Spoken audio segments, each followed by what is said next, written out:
Sawadika, bonjour à tous, bienvenue dans une nouvelle vidéo sur ma chaîne Kathleen à Phuket. Dans la vidéo du jour, nous allons voir les 5 démarches à entreprendre une fois installé en Thaïlande pour que tout se passe pour le mieux et aille beaucoup plus vite. Allez, c'est parti pour la vidéo du jour.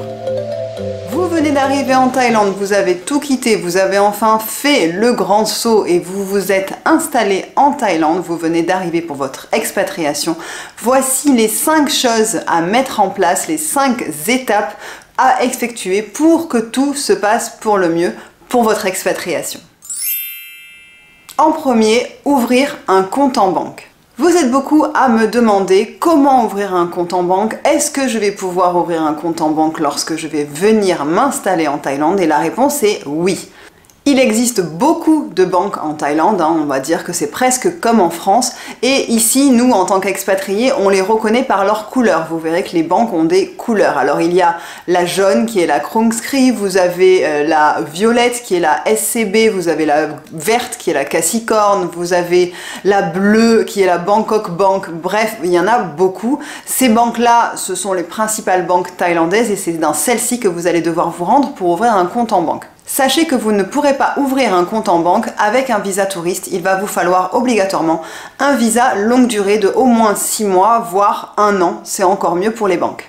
Certaines banques ne vous demanderont rien d'autre comme document que votre passeport avec votre visa, mais parfois certaines banques peuvent vous demander un certificat de résidence, peuvent vous demander votre permis de conduire thaïlandais, un certificat de mariage si vous êtes marié à une Thaïlandaise. Ça va vraiment dépendre de chaque banque et des formalités que dont chacune va avoir besoin pour ouvrir un compte en banque chez eux. Si vous avez tous les documents en votre possession, vous pouvez déjà y aller une fois pour demander ce qu'il faut comme papier pour ouvrir un compte en banque et ensuite vous préparez les papiers, les documents et vous pouvez revenir une deuxième fois. C'est une opération qui prend généralement pas plus d'une demi-heure. Parfois ça peut prendre du temps puisqu'il y a la queue à la banque selon l'heure à laquelle vous y allez. Les personnes à la banque généralement parlent un minimum anglais mais vous n'aurez pas forcément besoin de trop parler avec elles. Normalement vous demandez juste d'ouvrir un compte en banque, elle va vous demander les papiers et vous donnez tout ça et ça se fait, c'est juste un process qui prend assez de temps. Par contre, vous pouvez repartir tout de suite avec votre carte bancaire et avec le code que vous aurez choisi vous-même sur la machine. Donc ça c'est quand même quelque chose de très sympathique parce qu'en France ça prend du temps. Pensez aussi à emmener votre téléphone portable avec, si possible, un numéro de téléphone thaïlandais à l'intérieur, puisqu'il va falloir installer l'application de la banque sur votre téléphone portable. Demandez pendant que vous y êtes à la banque, à la personne, à l'agent qui va être là, de vous installer votre application, de mettre tout en place pour que vous puissiez faire des achats en ligne, que vous puissiez payer avec le QR code, parce que ça c'est quelque chose qui plaît beaucoup de payer avec le QR code, et demandez que tout marche correctement, faites des essais. Comme ça vous repartirez avec votre compte en banque, votre carte bleue et votre application sur le téléphone et tout qui marchera correctement, vous serez prêt à vous en servir tout de suite. Une fois que vous avez ce compte en banque, vous pourrez recevoir de l'argent depuis la France ou depuis un compte intermédiaire qui va être un compte par exemple que vous aurez ouvert chez Wise. Si d'ailleurs vous voulez ouvrir un compte chez Wise, n'hésitez pas, j'ai mis le lien dans la barre de description, vous pouvez cliquer dessus, télécharger l'application et c'est quelque chose qu'on utilise presque tous ici. Si on a gardé un compte en France, on va transférer l'argent de notre compte en France sur notre compte Wise et ensuite depuis notre compte Wise, nous allons faire le transfert vers notre compte thaïlandais. C'est quelque chose d'immédiat, de super rapide, avec très peu de frais de change. Donc ça, franchement, il y a une application à télécharger au niveau de la banque, c'est Wise. Créez un compte en ligne et ce sera beaucoup plus rapide pour tous les transferts d'argent depuis la France vers la Thaïlande. En numéro 2, je vais vous recommander à votre arrivée de continuer à améliorer et à perfectionner votre anglais. Vous le savez, la langue officielle du Royaume de Thaïlande est bien évidemment le thaïlandais. Par contre, lorsque vous allez avoir à vous servir au quotidien de devoir parler avec les locaux, c'est bien évidemment l'anglais qui va venir à vous et également pour les Thaïs qui vont vous répondre. Lorsque vous allez devoir aller à l'immigration, lorsque vous allez devoir aller à l'hôpital, éventuellement chez le comptable ou chez l'avocat, l'anglais va être la langue principale pour communiquer avec les personnes. Il ne faut pas lâcher l'anglais maintenant que vous êtes dans le bain, il faut avoir commencé déjà avant de partir, continuez une fois que vous êtes arrivé. Je vous recommande pour perfectionner votre anglais de télécharger l'application Rosetta Stone. Rosetta Stone est le partenaire de la vidéo d'aujourd'hui. Rosetta Stone est une application d'apprentissage de langue qui comporte 25 langues disponibles dans l'application et qui comporte également un système de reconnaissance vocale pour perfectionner et améliorer votre prononciation en anglais. Vous pouvez choisir votre niveau d'anglais, votre catégorie de vocabulaire, celle que vous avez envie de développer pour le moment. Et c'est vraiment une application qui est très intuitive et très facile à utiliser sur votre téléphone portable, votre tablette ou même votre ordinateur. En ce moment, Serge s'en sert pour améliorer son accent et améliorer sa prononciation. She's camping in the mountains. She's camping in the mountains. Okay. It costs £20 for a day. It costs £20 for a day. Pour bénéficier des 50% de réduction sur l'offre Lifetime, donc Lifetime c'est un abonnement à vie, il vous suffit de cliquer sur le lien dans la description et aussi qui est en commentaire épinglé sous cette vidéo. Plus d'excuses, un paiement unique et c'est réglé et vous pouvez continuer d'approfondir votre anglais une fois installé en Thaïlande. En numéro 3, quelque chose que je vous recommande de faire dès votre arrivée en Thaïlande est de vous inscrire sur le registre des Français de l'étranger. C'est quelque chose qu'il est important de faire pour tous les Français qui viennent s'installer à l'étranger et qui comptent y rester plus de 6 mois par an. Cette inscription n'est pas obligatoire, elle est facultative, elle peut se faire directement en ligne sur le site de l'ambassade de France, mais il y a certaines personnes qui ne souhaitent pas s'inscrire sur le registre des Français de l'étranger. Pour information, nous, Serge et moi, nous sommes inscrits. Et pourquoi est-ce une bonne chose de s'inscrire? Je vais vous expliquer quels sont les avantages en fait. C'est important de s'inscrire déjà car les services consulaires vont pouvoir vous contacter ou contacter vos proches en cas d'urgence ou en cas de gros problèmes. Ça peut être par exemple suite à un accident. Ensuite, c'est aussi important pour continuer de rester inscrit sur les listes électorales. Si pour vous, vous avez envie de continuer à voter, c'est possible. On peut, grâce à l'inscription sur le registre des Français de l'étranger, participer aux élections. Ça facilite aussi de nombreuses démarches, comme par exemple lorsqu'il faut renouveler son passeport. Ça, moi, j'ai eu à le faire et c'est vrai que j'ai rien eu à fournir comme papier. Si on fait des demandes de bourse aussi scolaires pour les enfants, ça peut être intéressant. On profite aussi de tarifs sur des documents à faire ou à signer ou à faire signer au niveau du consulat et de l'ambassade. Donc on a des tarifs réduits grâce à cette inscription. Il faut savoir qu'en Thaïlande, nous sommes environ 15 000 Français à être inscrits au registre des Français établis hors de France. Par contre, il est estimé qu'il y a environ 40 000 Français qui vivent en Thaïlande. Donc vous voyez bien la différence entre le nombre d'inscrits et le nombre de personnes qui ne sont pas inscrites. Après, chacun fait ce qu'il a envie et chacun a ses raisons qui lui sont propres. Mais moi, je trouve que c'est quelque chose qui en tout cas sert pour pas mal de choses. Comme je vous l'ai dit, l'inscription peut se faire en ligne sur le site de l'ambassade, c'est quelque chose d'assez rapide, c'est quelque chose d'assez simple. Ensuite on est inscrit, on a la confirmation, on peut imprimer sa petite carte et on a un numéro qu'on garde à vie, donc ça c'est quand même aussi bien pratique pour pouvoir bénéficier de tous ces avantages de l'inscription sur le registre des Français de l'étranger.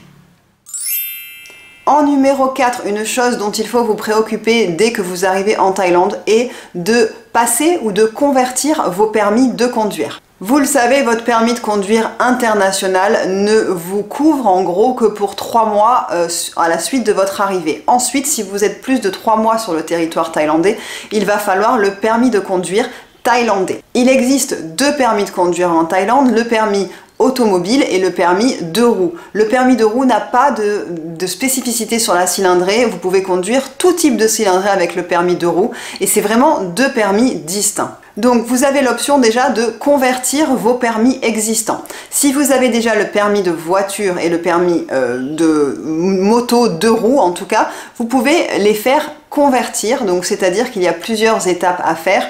Ça va se faire tout d'abord au consulat. Donc déjà le consulat donc de France va établir une certification que vous avez bien au fait ce permis de conduire en France, dans votre pays d'origine. Ensuite vous allez le faire traduire en thaïlandais. Ensuite, il faut retourner le faire certifier par le consul, comme quoi c'est bien une bonne traduction de ce document. Et ensuite, avec ce document, vous pouvez aller au département des transport, ça s'appelle le Department of Land and Transportation, DLT. Avec ce document, vous pouvez aller au département des transports pour demander un rendez-vous. En tout cas à Phuket, ça se passe avec un rendez-vous pour pouvoir faire convertir vos permis de conduire. En plus de ce document qui atteste que vous avez le permis de conduire dans votre pays d'origine, il va falloir des photocopies de votre passeport, des photocopies de votre visa. Si vous avez un work permit, la photocopie du work permit. Si vous n'avez pas de work permit, il faut un certificat de résidence établi à l'immigration. Il faut un certificat médical qui est quelque chose que vous pouvez faire dans toutes les petites cliniques médicales ou éventuellement à l'hôpital, mais sachez que ce sera plus cher. Donc ça, c'est quelque chose de très facile à faire aussi. Et avec tous ces documents, vous allez vous rendre au département des transports et vous donner tout ça. Elle va certifier que vous avez bien tout donné à cette date-là. Elle va vous donner une date ultérieure pour venir passer les petits tests que je vais vous expliquer. Généralement, alors à Phuket, c'est entre 1 mois et 3 mois d'attente pour pouvoir, c'est pour ça que je vous dis que c'est à faire assez rapidement quand vous arrivez, pour pouvoir aller faire convertir ces permis de conduire. Si vous avez les 2 permis à faire en même temps, sachez qu'il faut tout en double. Et ensuite, vous allez vous rendre le jour donc on vous a donné avec les mêmes papiers qui auront été agrafés et tamponnés par l'agent d'accueil. Et vous allez passer un test de vue. Donc généralement, ils vous font dire les feux. Est-ce que vous voyez un feu vert, un feu rouge, un feu orange? Alors faites attention, c'est yellow en anglais et pas orange parce que nous on dit orange en français, mais là il faut dire yellow. Et ensuite, ils vous font un test de réflexe pour les pédales. Donc c'est-à-dire que vous accélérez sur une pédale et quand le feu passe au rouge, tac, il faut appuyer sur le frein. Voilà, c'est assez simple à utiliser. Même si la machine marche pas super bien, donc parfois on s'énerve un peu, mais c'est assez simple à utiliser. Et ensuite, à la suite de ça, dans la même journée, donc vous allez repartir avec votre permis ou vos 2 permis si vous avez fait faire les 2 en même temps. Et tout ça ne coûte pas très cher. En gros, on va dire que pour 300 bahts, vous avez votre permis de conduire qui est valable la première année pour la première fois pour 2 ans et ensuite tous les 5 ans. Si vous n'avez pas le permis, que ce soit le permis voiture ou le permis moto, vous pouvez passer votre permis de conduire en Thaïlande. En gros, il va falloir les mêmes documents. Par contre, vous allez devoir aller le jour de l'examen, vous allez devoir regarder une vidéo d'environ 2 heures sur... Alors elle est en anglais, ne vous inquiétez pas, ou en tout cas s'il y a des passages en thaï, elle est sous-titrée en anglais, sur la sécurité routière en Thaïlande.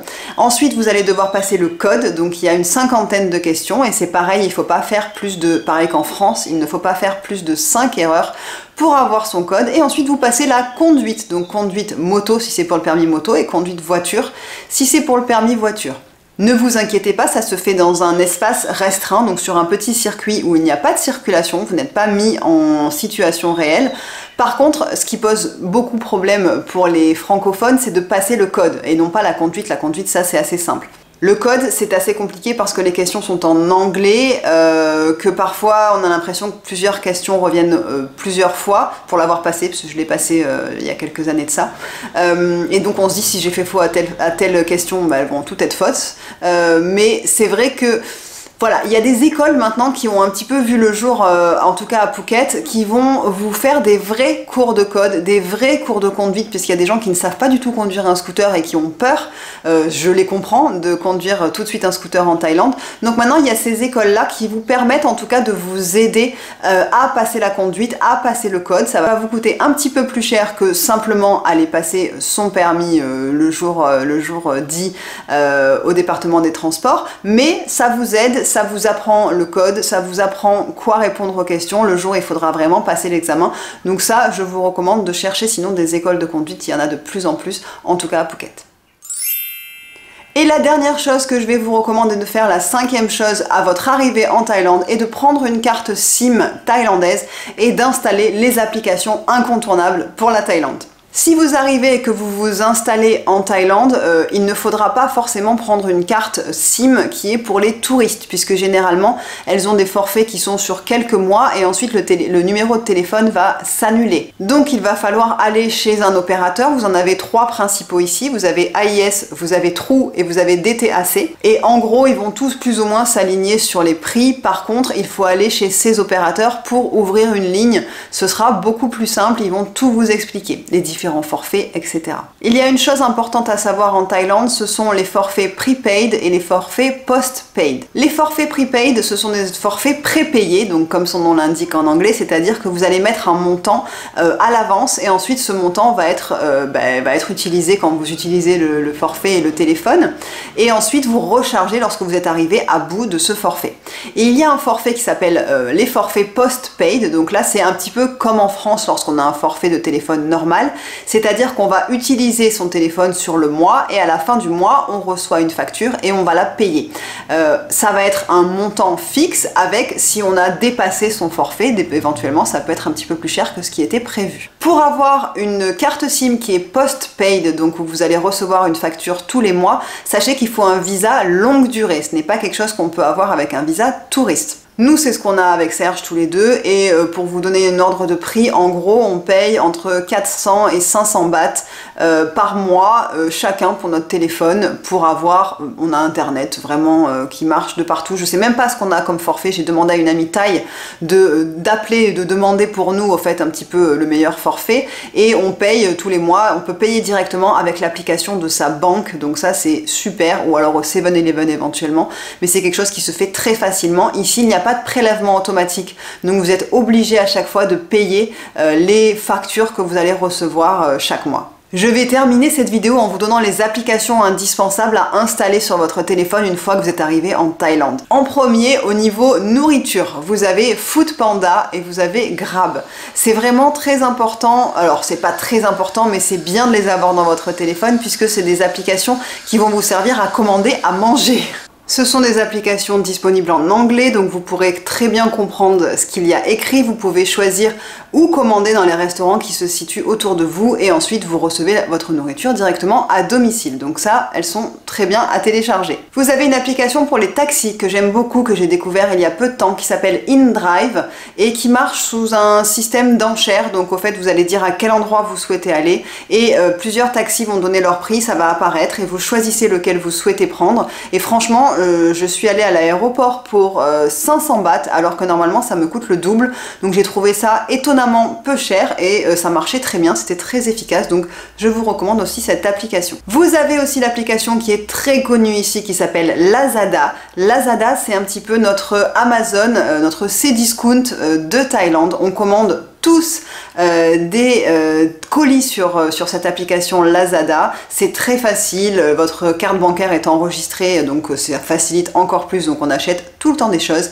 Et je dois dire que c'est vrai que tout ce que vous ne trouvez pas dans les magasins, etc., ben, vous pourrez le trouver sur Lazada. Donc installez aussi cette application parce qu'elle va vous servir vraiment tout le temps. Ensuite, vous avez l'application Line. Donc Line, c'est un petit peu le WhatsApp de Thaïlande. C'est une messagerie instantanée que les Thaïs adorent. Ils sont tous sur Line, ils utilisent tous Line et vous verrez que quand vous commencez à vous faire des connaissances au niveau des Thaïlandais, on va vous demander quel est votre identifiant Line pour pouvoir vous ajouter et vous parler et vous envoyer des petits emojis avec des petits canards qui font des cœurs et des petites souris qui sautent pour dire merci. Voilà, donc ça vraiment c'est une application de messagerie instantanée qui est extrêmement utilisée en Thaïlande. Et la dernière qui va bien évidemment vous servir assez souvent, c'est Google Translate. Surtout la fonction caméra, c'est-à-dire que vous pouvez prendre une photo ou même mettre la lentille de la caméra de votre téléphone sur un papier ou sur une notice d'utilisation en thaïlandais et ça va traduire automatiquement. Ça marche mieux si vous mettez du thaïlandais vers l'anglais plutôt que du thaïlandais vers le français, donc je vous recommande si vous vous débrouillez en anglais de mettre plutôt thaï vers anglais, mais ça moi je m'en sers très régulièrement lorsque je ne suis pas certaine de ce que je suis en train de lire ou de regarder comme document. Je vais mettre Google Translate et ça va me servir, voilà, et je comprends tout à fait au moins de quoi ça parle et quel est l'objet principal du document, de la notice d'utilisation, etc., etc. J'espère que cette vidéo vous aura été utile, j'espère qu'elle vous aidera dans vos démarches à accomplir une fois que vous êtes installé et arrivé en Thaïlande pour vivre une expatriation. Si vous avez encore des choses indispensables, n'hésitez pas à le mettre dans les commentaires et à m'en parler. Merci encore d'avoir regardé cette vidéo jusqu'au bout. N'hésitez pas à la liker, à la partager si vous la trouvez intéressante. Et quant à moi, je vous retrouve samedi prochain 11 h pour une nouvelle vidéo. Portez-vous bien. Bye bye.